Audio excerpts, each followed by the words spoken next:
Mapagpalang umaga po sa bawat isa sa atin, higit sa ating Diyos na buhay sa umaga pong ito. Muli tayo po'y magpapasalamat sa Panginoon sa umagang ito, sa patuloy pong kabutihan sa ating mga buhay. Tayo pasimulan po nating awitan at sambahin ang ating Panginoon sa umagang ito.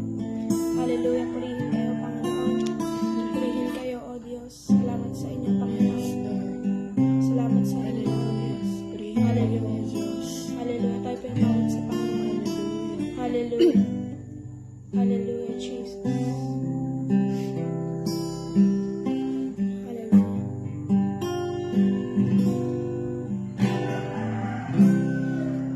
Sa ngalan mo kami magsama-sama.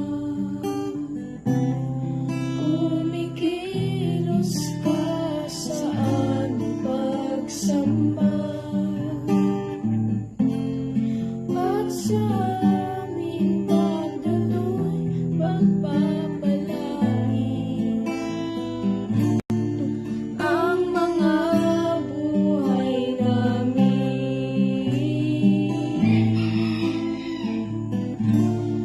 Ang mga buhay namin. Sa papo sa umisa. Hallelujah.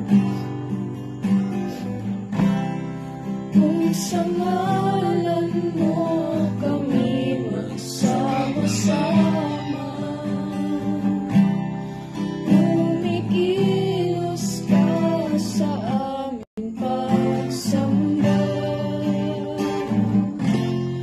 at sa aming pagdaloy, pagpapalain ang mga buhay namin.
salamat, Panginoon, sa umagang ito, sa patuloy niyo nga pong kabutihan at katapatan, Panginoon, sa aming mga buhay. Tuloy kami dumudulog sa inyo, Panginoon, sa umagang ito, Lord. Sa aming pong gawain, sa aming devotion, Panginoon, patuloy kaming humihingi ng inyong pagkilos, O Diyos. Sa bawat isa sa amin, Panginoon, bigyan niyo po kami ng malakas na internet connection, Panginoon, na ang inyong pong gawain ay magpatuloy, Panginoon. Salamat po, Panginoon, sa inyo pong gagamitin sa umagang ito, Diyos. Patuloy niyo nga po siyang ingatan, Panginoon. Itago niyo po siya sa inyong likuran. At ang ngalan niyo lamang po, Panginoon, ang mataas, matanyag sa kanyang buhay, Panginoon. Patuloy kami nagpapasalamat, O Diyos. Salamat po sa pangalan ng aming Panginoon Jesus. Ito po ang aming panalangin. Amen.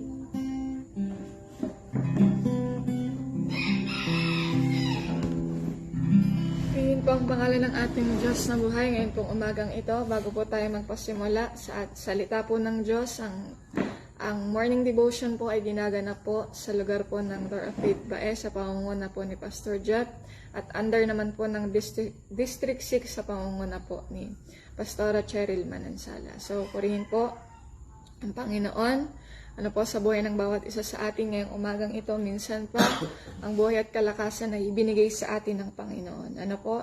So, darako na po tayo sa salita po ng Diyos at ito po ay matatagpuan po sa aklat po ng Mateo. Ang kabanata po ay 18, ang talata po ay 6 hanggang 9. Babasahin ko po, atin pong sundan ng ating mga paningin sa pamamagitan po syempre ng ating mga Biblia.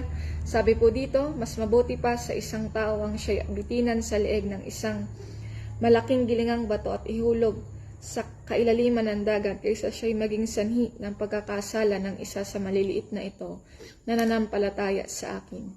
Kabag-habag ang daigdig sa dami ng mga tuksong nagiging sanhi ng pagkakasala. Hindi nga maiiwasan ang pagdating ng tukso. Ngunit kakilakilabot ang sasapitin ng taong pinanggagalingan nito.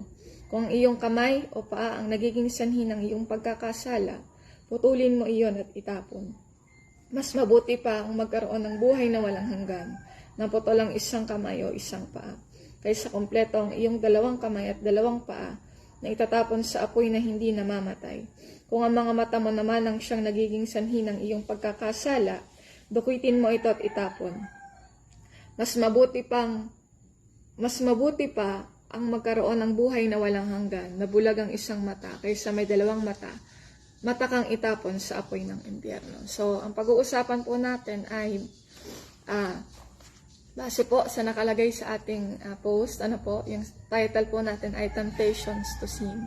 So alam natin sa buhay natin ito ay maraming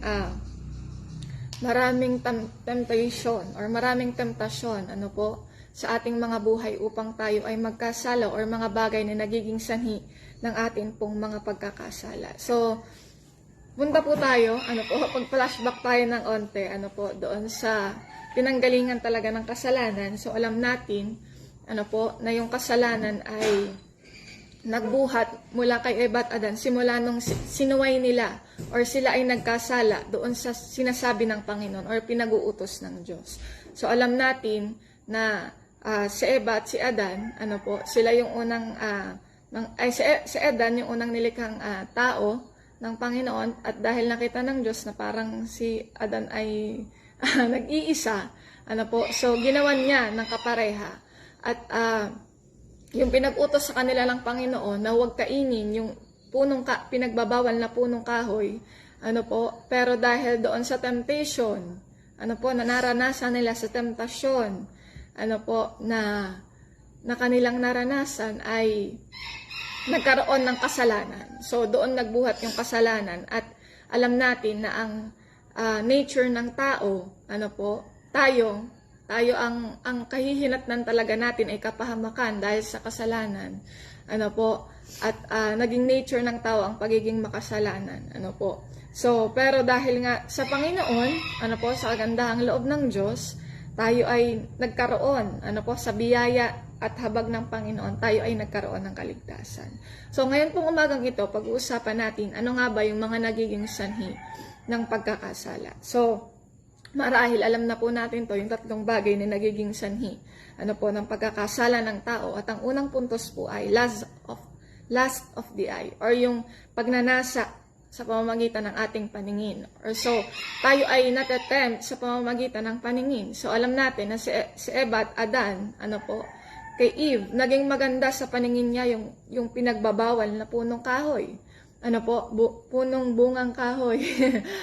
So, naging maganda sa paningin ni Eve yung punong kahoy yung bunga ng punong kahoy na ipinagbabawal. So, sa atin, sa pamamagitan ng ating paningin or sa pamamagitan ng ating mata, maraming pagkakataon na tayo talaga ay nagkakasala. So, maraming sa aspetong ito, sa paningin, maraming nagkakasala talaga. Kaya nga nagkakaroon ng alam niyo po yung nagkakasala ang tao sa pamamagitan ng pagnanakaw. Alam niyo po kung bakit? Kasi nagiging maganda sa paningin ng isang tao. Yung isang bagay. Ba't ba may snatcher? Ba't ba may mga nagnanakaw? Syempre, unang-una, nagiging sa paningin nila, nagiging maganda yung isang bagay at nagkakaroon sila ng pagnanasa na makuha iyon. So dito tayo unang-una, pinaka talagang tinetempt ng kaaway sa pamamagitan ng ating paningin. Dito tayo talagang tinetempt na talaga tayo ay magkasala. Alam niyo po noon, sabi nung isang narinig ko na speaker, noon daw, bago ka makakita ng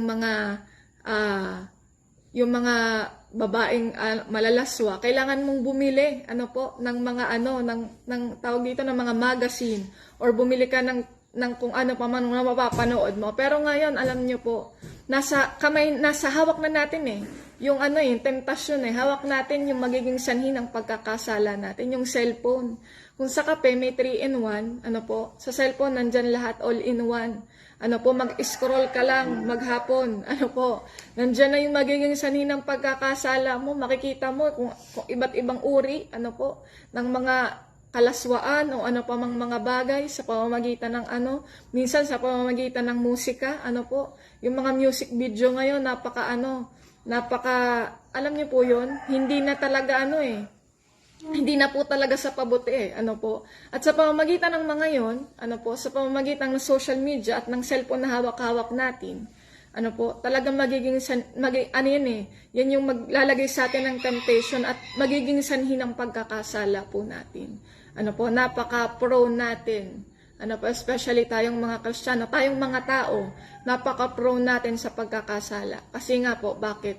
Hawak na natin yung magiging sanhi ng pagkakasala natin. So, sa pamamagitan ng ating paningin, napakabilis tayong matempt ng kaaway. Kaya kinakailangan, mas maging maingat po tayo. Mas maging wais tayo, mas maging matalino tayo sa bawat ginagawa po natin, sa bawat pinapanood natin, sa bawat naririnig po natin. Kasi bakit? Lahat ng yan, lahat ng nasa mundong ito ay magiging temptasyon na nagiging sanhi ng pagkakasala po natin.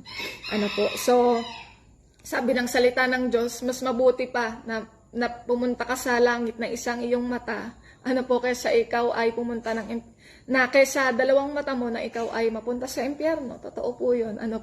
So, kaya kinakailangan, ay maging matalino tayo, maging wais tayo sa bawat nakikita natin. Dahil ang mundong ito ay patuloy tayong dinadaya. Yung mga nakikita natin ay patuloy tayong dinadaya at hindi natin namamalaya na sobrang drawn natin sa isang bagay or sobrang tutok natin ay nagiging sanhi na ng pagkakasala po natin. So, napakarami, na talagang sa pamamagitan ng paningin natin ay magiging sanhi ng pagkakasala natin. Naalala ko po, ng mga panahon na sila Joshua ay inutusan ng, sinabi ng Diyos na doon sa lulusubin nilang lungsod ay wala silang kukuhanin, na kahit pinag-uutos po sa kanila yon. Pero dahil si Akan, di po ba, kinuha niya yung napaka-mamahal at napakagandang balabal, ninakaw niya, at sa pag-aakala niyang hindi malalaman, tinago niya doon sa kanyang tolda, at ang akala niya ay hindi makikita, Pero alam niyo po, isa lang yung nakita rin natin dito, na-tempt siya. Kasi bakit? Isang magandang bagay, na nakita niya, na-tempt siya na kuhanin, kaya kinuha niya. So maraming mga pagkakataon sa buhay natin na talagang masisilaw tayo, sa ganda, mga magagandang bagay na inihahain sa atin ng kaaway. Na parang, oo nga, maganda to, magandang opportunity to, or magandang, without knowing na tayo ay nadadaya. So kinakailangan talaga, maging matalino tayo, maging wais po tayo, para hindi tayo malinlang ng kaaway. So sa pangalawang puntos po ay, alam natin, alam na po siguro ng ilan sa atin, pangalawang punto sa naging sanhi ng pagkakasala ng tao ay lust of the flesh, o yung ating sariling pagnanasa, yung ating own desire, yung ating sariling interest. So kapag yung laman, or yung flesh, or yung pita ng laman, yung talagang gumana sa atin, umandar sa atin, talagang magkakasala po tayo. Talagang matetempt tayo na gawin yung bagay na hindi naman talaga karapat-dapat sa harapan ng Panginoon. Kasi bakit? Yung sarili mo Kasi kapag ginawa mo yung bagay na gusto mo, syempre magbibigay ng pleasure, sa sarili mo. Parang ang saya-saya mo.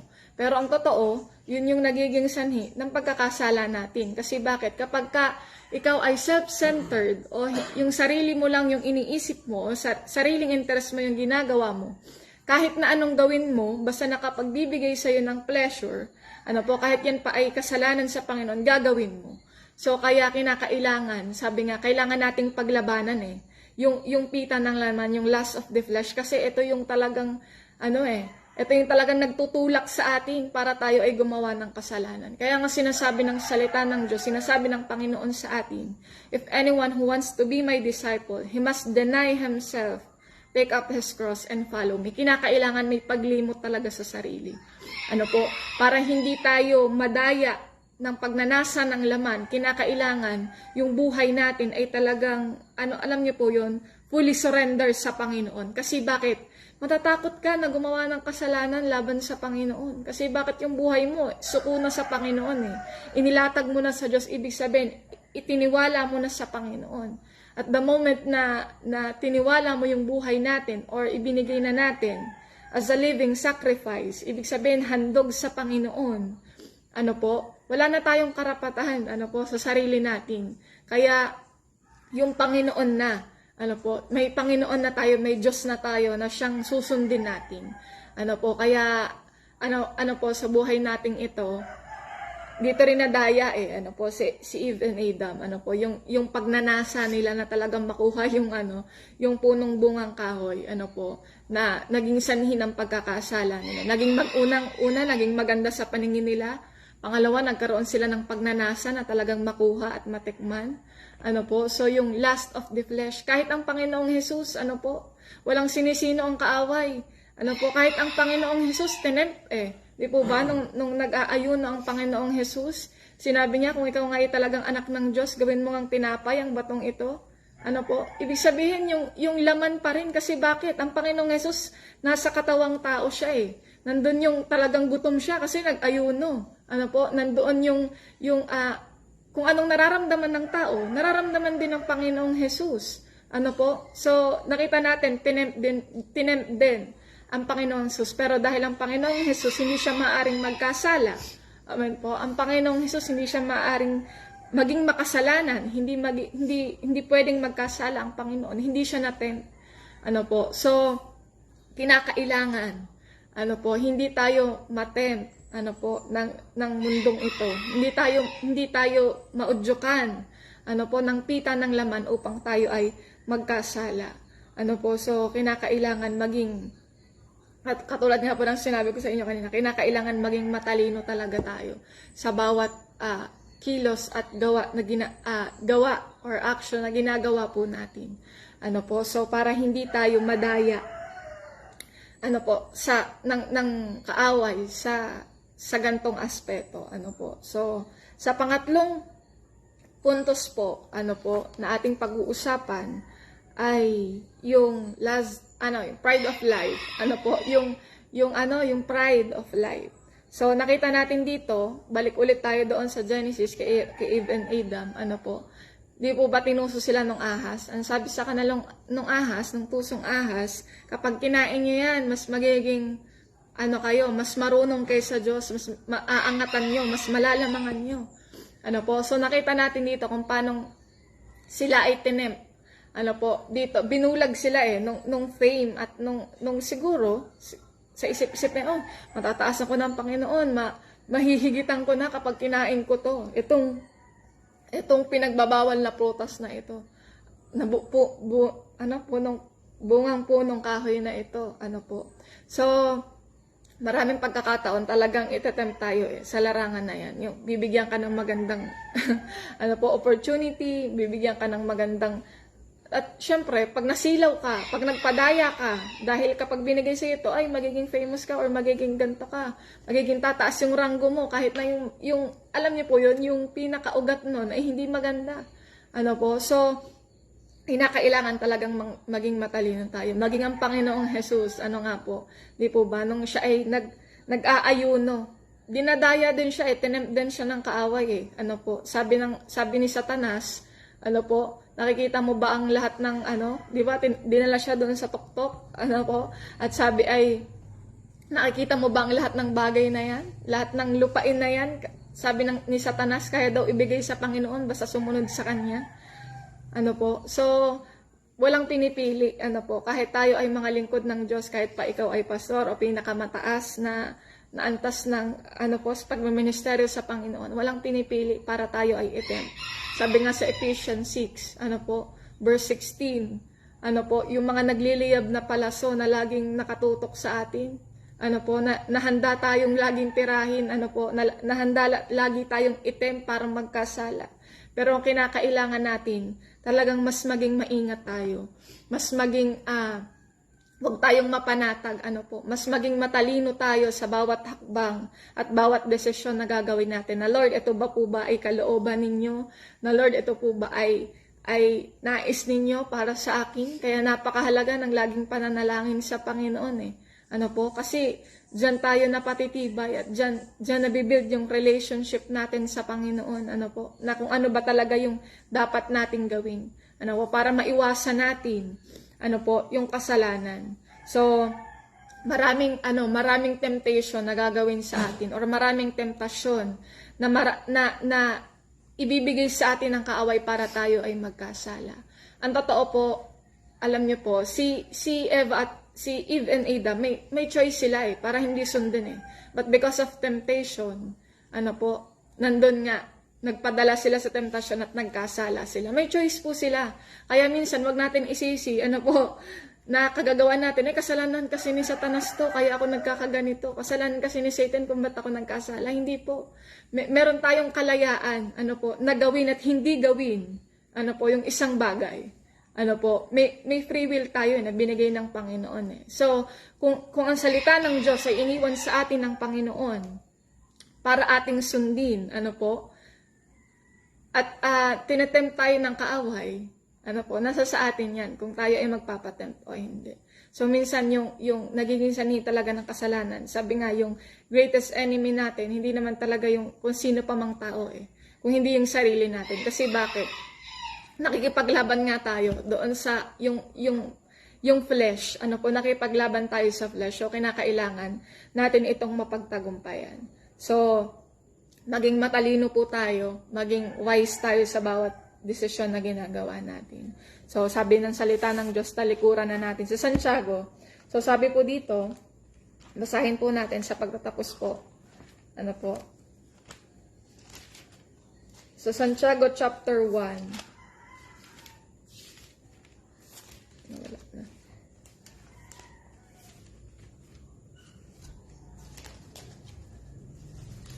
Santiago chapter 1 verse 19 to 21. Sabi po ng salita ng Diyos, mga kapatid kong minamahal, unawain ninyo ito, maging alisto kayo sa pakikinig, maging maingat sa pagsasalita at hindi agad nagagalit, dahil ang galit ng tao ay hindi nakatutulong upang magawa kung ano ang ayon sa kalooban ng Diyos. Kaya't talikuran na ninyo ang inyong maruruming gawa at alisin ang masasamang asal. Magpakumbabang tanggapin ninyo ang salitang itinatanim sa inyong puso. Ito ay may kakayahang magligtas sa inyo. So alam natin na ang kasalanan, yan yung nagiging sanhi ng pagkawalay ng isang pagkawalay or napakalaking hindrance or hadlang para tayo ay hindi marinig ng Panginoon, para hindi tayo makita ng Diyos. Sabi nga doon sa Isaiah 59 verse 2, ano po, yung kasalanan talaga yan yung malaking hindrance kung bakit ang tao ay nahihiwalay sa Diyos. So, kinakailangan magkaroon tayo ng pagsisisi. Ano po, kinakailangan magkaroon tayo ng talagang totoong pagtalikod, ano po, sa kasalanan. So, marami mang mga distraction, maraming mga temptation na gagawin sa atin ng kaaway. Pero kapag tayo ay talagang full of the Spirit, yung punong-puno tayo ng Espiritu ng Diyos, ano po, magagawa nating paglabanan. Kapag spiritually, malakas tayo, ano po, punong-puno tayo ng Espiritu ng Panginoon, makakayanan nating paglabanan ng bawat temptasyon, ano po, ng mundong ito. Kaya, maging maingat tayo, kagaya ng sinasabi ng salita ng Diyos, maging alisto tayo, ano po, sa bawat nangyayari, ano po, sa kapaligiran po natin, ano po, dahil maaring maging sanhi, ano po, ng pagkakasala po natin. So, purihin po ang dakilang pangalan ng ating Diyos na buhay. Ngayon pong umagang ito, salamat po sa kanyang mga salita. Minsan pa na tayo ay pinaalalahanan ng Panginoon, ano po, na dapat tayo ay hindi napapadala, ano po, sa mundong ito at hindi tayo napadadaya or dapat hindi tayo nagpapadeceive, ano po, sa kagandahan ng mundong ito sapagkat sabi nga, ano po, ang mundong ito ay, ano na, pasama na ng pasama at puro kabulukan, ano po, at alam natin, nakikita natin Hindi lang natin pwedeng sabihin kung hindi talagang nakikita po natin. So, maging maingat po tayo. Ano po? So, purihin po ang dakilang pangalan ng ating Diyos na buhay ngayong umagang ito. Tayo po ay manalangin sa Panginoon. Pinapuri po namin kayo, O Diyos. Patuloy po namin kayong dinadakila at pinasasalamatan sa umagang ito. Salamat sa mga salita ninyo na naging paalala, Panginoon, sa buhay ng bawat isa sa amin. Tulungan niyo kami, O Lord, na magawa na naman ang inyong kalooban, Panginoon, sa amin pong mga buhay. Tulungan niyo kami na mamuhay ng may katapatan at pag-ibig po sa inyo. Mamuhay kami, Panginoon, ng may katuwiran, Panginoon, sa inyo. Tulungan niyo kami, O Lord, na mapagtagumpayan ang bawat temptasyon. Tulungan niyo kami, Panginoon, na maging maingat at mas maging matalino, Panginoon, sa bawat desisyon namin pong mga ginagawa, O Diyos. Salamat po, Panginoon, sa buhay ng bawat isa, Panginoon, na nanonood ng live na ito. O Lord, patuloy po kayong kumilos sa buhay ng bawat isa po sa amin. Ano man ang aming gagawin sa buong maghapong ito, ang mayaman niyong pagsama at pag-iingat ay amin pong maranasan, Panginoon. Pinupuri po namin kayo, patuloy po namin kayong dinadakila at pinasasalamatan sa tanging makapangyarihang pangalan ng aming Panginoong Hesus. Ito po ang aming panalangin. Amen and amen. So, purihin po ang Panginoon sa buhay ng bawat isa sa atin. God bless us all po. To God be all the glory po.